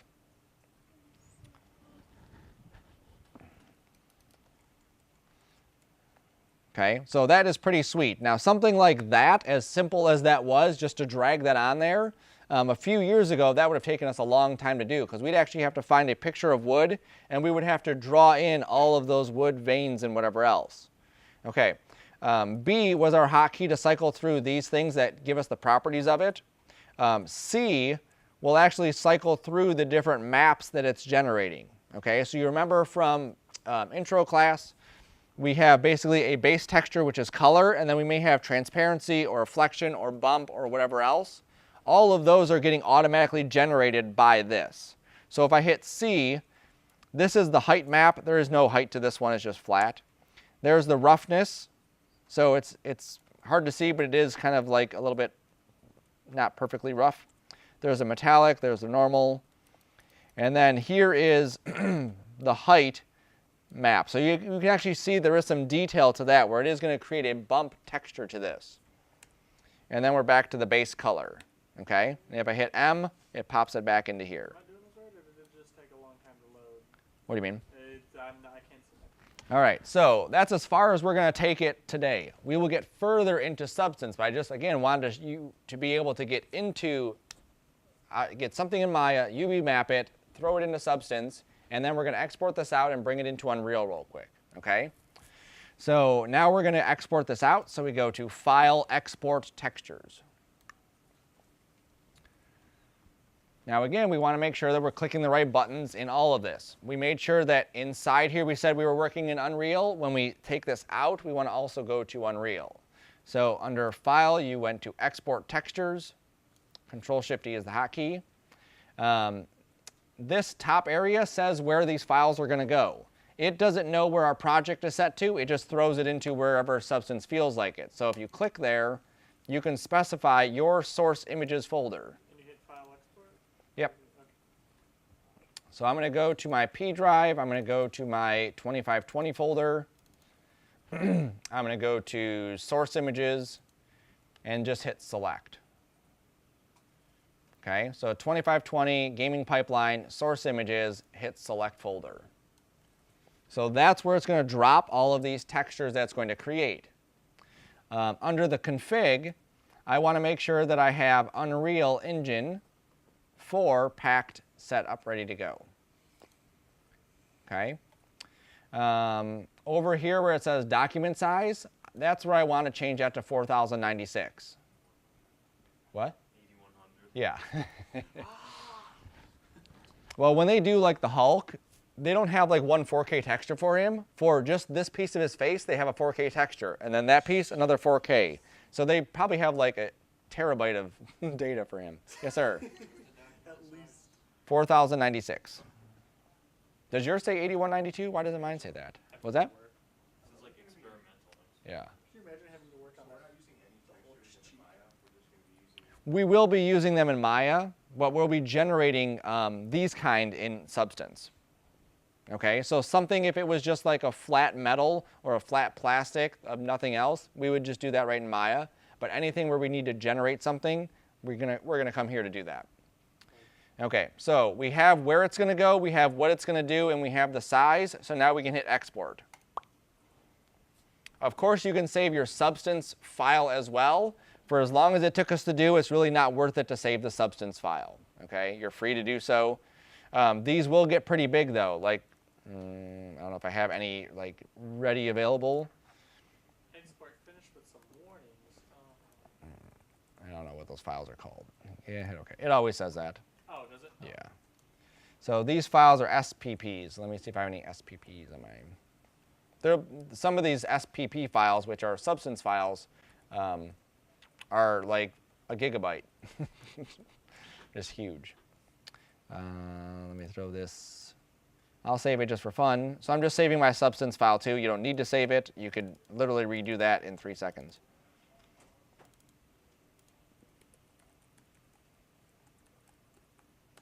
Okay, so now I'm going to close that. I'm going to go back to Maya and save and close this if I haven't already done so.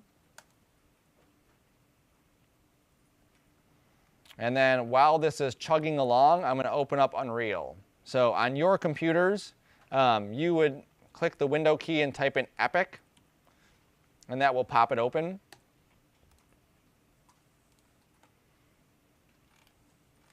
Yeah, here's all my substance files. Here's one of them that's an autosave, 1.83 gigs. Here's another one that's an autosave, 1.83 gigs. Here's my original, 2.3 gigs. So very quickly, those files can get very big. Again, file management is going to be huge. Yes, sir? So we don't have to save this? No, you don't have to save that. When you open up Unreal, you will get a window that looks similar to this. It's just the Unreal sign-in thing. You can just hit sign in later. Epic Games. Yeah, Epic Games, just say sign in later. Yeah, Epic Games is what you open and then hit sign in later when that pops up. Apparently an update is available. Updates are always available. It's like turning the Xbox back on. Me and my brothers went to go play video games last night, and it was like, you guys want to play Overwatch? One of my brothers is on Overwatch. That needs a gig update.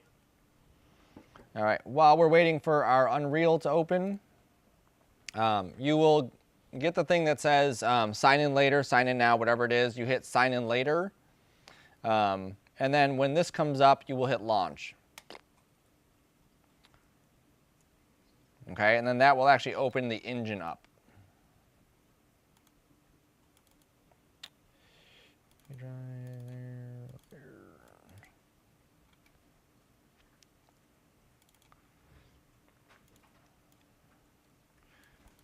All right, so when we opened up, or when we went into Substance, we created that bat texture, we exported it out.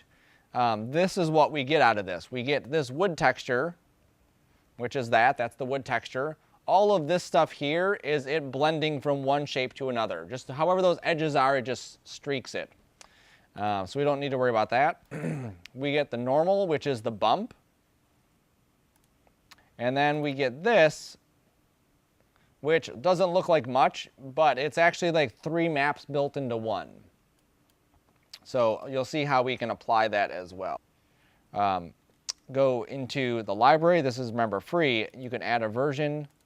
I'd have to log in to get that, and then you can just download whatever version you want. And the purpose of that is some features are not available in 4.18 that are in 4.17, so they don't go back and forth, which obviously can be a pain. All the stuff we're going to do today is going to be exactly the same in any version, so that doesn't matter. Hey, where's my thing go? There it is. Okay, so once you get that window up, you click Launch on whatever your version is, and then you should get this or this one up, one of these. Okay, you got it. While we're waiting, these are all different ways that you could make a project in Unreal. So in this case, we're going to use a third person. It just makes it easier for us to actually see the object in the scene. A first person is okay, but it's just like right in front of us. When you create a first person, you get the character, or you don't get the character in there. You basically get a camera and then a set of arms and a weapon. If you create a third person, you get the entire character inside the scene. Through some scripting things, you can actually switch between first person, third person, or you can do a whole bunch of stuff. There's a top down too, which is, I guess, kind of neat. I never played with other ones. I played with first, I played with third. I tried the virtual reality one time. That was kind of neat. Vehicle stuff, yeah, cool. All right, so we get down here at the bottom. This is where our files are going to save. So we want to click the dots. And in our folder, inside GamingPipeline, let's throw this into, actually right there, just right inside GamingPipeline, we'll say select. And then we'll give this a name, Sarcona _ game trial. Okay, this will be a desktop / console, which is fine, maximum quality, which is fine, and then starter content is fine also. We do want this to be a first person, so make sure you click, or sorry, third person, so make sure you click the third person. Desktop, maximum starter content, we have a location, we have a name. Yes, sir. What are you naming? Your last name _ game trial.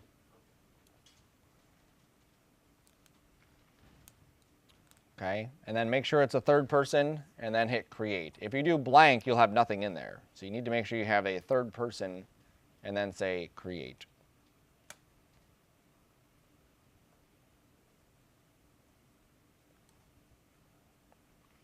So now what this is going to do is inside of your project folder, it's creating another folder called game trial, and it's creating all of these other files and folders and whatever else that would support what we're doing.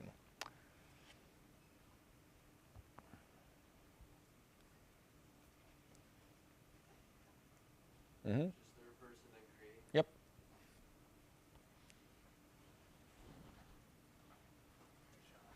Hey. All right, so there we are. So there's our character, there's our camera. Awesome. So now, yes, sir.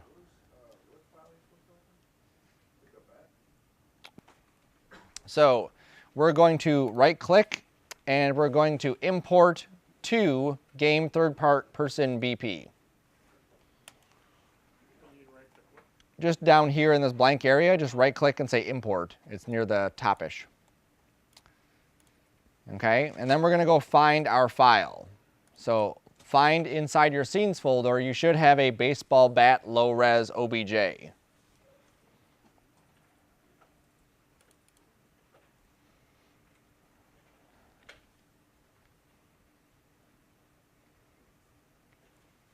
Okay, so you found your baseball bat OBJ. You should see inside here when this thing pops up, these are just some default settings. The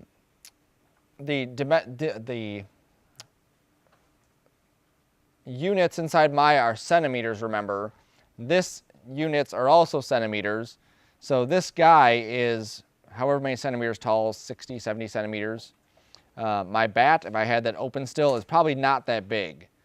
So just for now, go to your import scale and set that to 5. Okay, most likely we just need to resize that up so it's a little bit bigger. And then say import all. Okay, so we just set the uniform scale to 5 and then say import. Okay, now typically if we're going to be working between the software, that's where we would like to make sure that we have this exact sizing so that it fits appropriately with our character and our scene. So there is, if I double click the bat, there's the bat. Now, the controls are very similar to Maya's, but they just feel kind of weird. Yeah, it's very weird how they have it, okay? So what we want to do is we want to make a new material for this. So if we go, we have the bat viewed like this, okay, so we double clicked it. Over here on the right is the material stuff. So I'm going to go to this and I'm going to say create new material. So under this little drop down, create a new material. Is there? Just double click the bat. So just gonna hit initial shading and like. Yep, and then give this a name. All right, again, we're not going to be too concerned with where this goes at the moment, so just give this a name. We'll call this bat underscore M.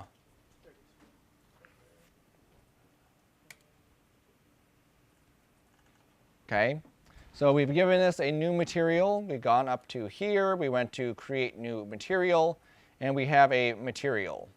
Okay, so now what we want to do is double click the material. So you just double click that sphere. And now we're able to edit that sphere.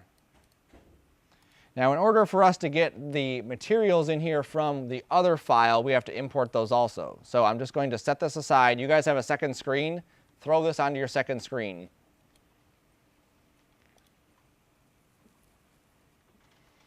Okay, and then you're going to right click in that window again and then import to game.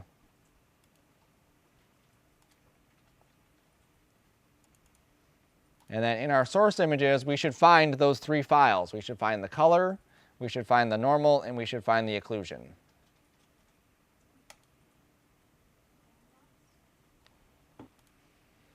Okay, so we have our bat material, which is right here.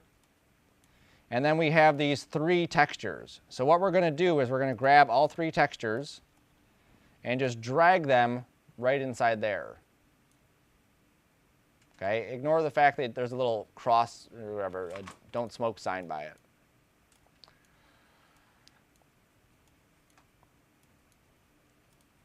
Mm-hmm. Do I have to name it something? Nope, just drag all three.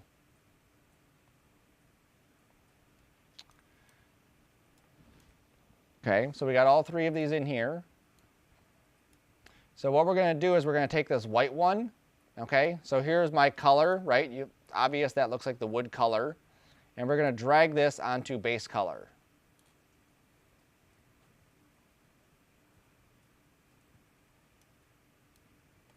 Okay, so that gives the material that color that we had before. Yes, sir? Are you supposed to drag them? No, just hit open. And then once they're in, then drag them into that other window. Okay, now this one here, it's obvious when you see it. This is the bluish one with purples. That's going to be your normal. So we're going to take this one to normal. Okay, so the brown wood one goes to base color. The blue and purple one goes to normal. We can come over here and we can preview that to see what it's looking like. So you can see how the light's reflecting around it, so it looks like it kind of has that little bump to it. And then this one here, let me open this up so you can see the naming of it.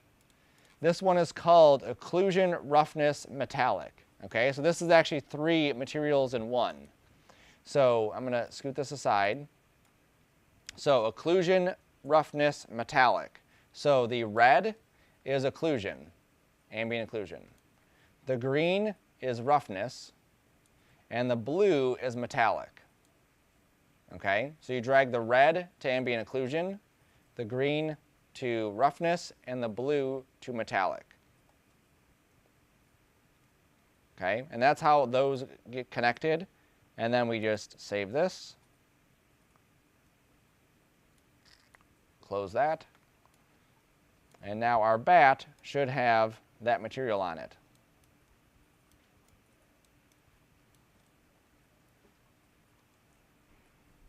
All right, so if you don't hit save, obviously it's not going to save the material and then it's not going to update on your bat.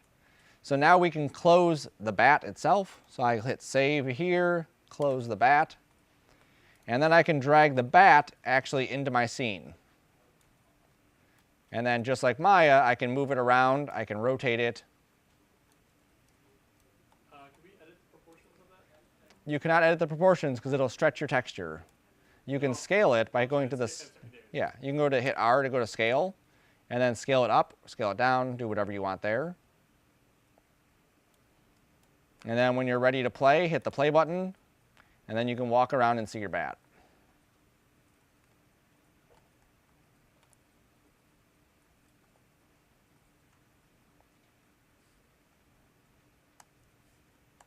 It's pretty amazing. Where's the play button? Right here on top. Where's the save it to? Remember where we set that inside of our project folder? It saves it there. So yep, so close your Unreal, hit save selected, it'll save all the stuff that's inside there. Hit escape to get out of your game, sorry. Oh, there it is. Okay. Yep. Sorry, my mind's been just cramped in code today. Nope, I just assumed everyone knows everything, so I just... All right, so once you have that all set up, then you can close down. You can go to your P drive, go to your W18 folder and back that up. Just so you see the size of what we created today, that was a gig. Okay, so when I said you're going to need a big hard drive, you're going to need a big hard drive.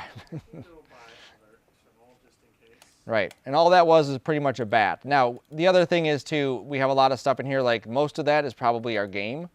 Yep, 910 megabytes is the game. So, yeah. So as long as we're managing our stuff, we're good. We're not going to be creating a game every time. We're basically going to be organizing that game we already created and then dropping stuff inside that bin, okay? When you leave for the day, back that P drive folder up. Also, now that Maya's closed, also back up the Maya projects folder, or the Maya folder. So grab that Maya folder and also throw that onto your drive, because that is your preferences. You want to make sure you have those, so next time you don't have to reset up your shelf or any of that other stuff. Cool? Where would you find your preferences? Under the P drive, it'll just say Maya.